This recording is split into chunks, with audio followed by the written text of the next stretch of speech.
இன்றைய தினத்திலே மலையகத்திலே ஒரு பாரிய புரட்சி ஏற்பட்டிருக்கின்றது.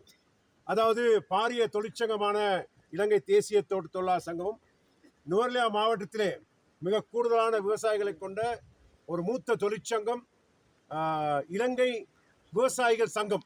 இந்த இலங்கை விவசாயிகள் சங்கமும் இலங்கை தேசிய தொழிலாளர் சங்கமும் இன்று ஒன்றாக சங்கமித்திருக்கின்றது. இன்று ஒன்றாக கைகோர்த்திருக்கின்றோம்.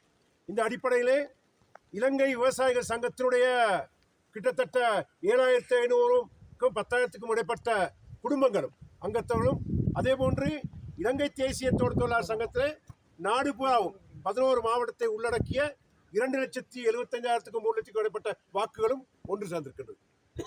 ஆகவே இதிலே ஒரு பாரிய புரட்சி, ஒரு முடிவு செய்யக்கூடிய ஒரு கூட்டமைப்பாக இந்த கூட்டமைப்பு இயங்குவதற்கு இன்று தீர்மானித்திருக்கின்றோம். ஆகவே அந்த இலங்கை விவசாயிகள் சங்கத்தினுடைய பொதுச் செயலாளர் திரு மாதவன் சுரேஷ் அவர்கள் இன்று இலங்கை தேசிய தொழிலாளர் சங்கத்திலே அவர்களுடைய முக்கியஸ்தர்கள் உயர் சங்க உறுப்பினர்களோடு வந்து இணைந்திருக்கின்றார்கள்.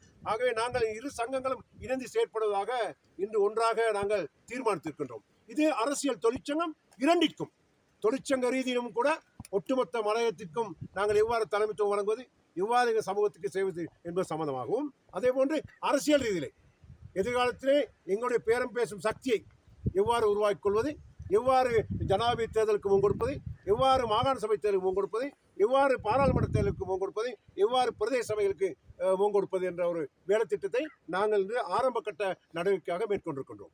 ஆகவே இந்த இணைப்பு என்னை பொறுத்தவரையில் என்னுடைய 53 வருட அனுபவத்திலே நான் நினைக்கின்றேன். அவர் திரு மாதவன் சுரேஷ் அவர்கள், அவருடைய தகப்பனார் மாதவன் அவர்கள், அவருடைய காலகட்டத்திலே வையாபுரி மாதவன், தனுஷ்கோடி மாதவன் அவர்கள் அந்த காலகட்டத்திலிருந்து ஒரு நேர்மையான முறையிலே இந்த தொழிற்சங்கத்தை கட்டி வளர்த்துவது எங்களுக்கு தெரியும். அதே போன்று இலங்கை தேசிய தொழிலாளர் சங்கத்துக்கு வயது 70, இதற்கு வயது 60.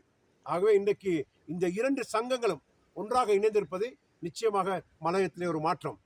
அந்த மாற்றம் இந்த மலையக இளைஞர்களை கொண்டு தலைமைத்துவம் வழங்கக்கூடிய ஒரு மாற்றமாக அமையும் என்பதிலே எந்த ஐயமும் இல்லை. ஆகவே பொறுத்திருந்து பாருங்கள், எங்களுடைய நடவடிக்கைகளை நாங்கள் மேற்கொள்வோம்.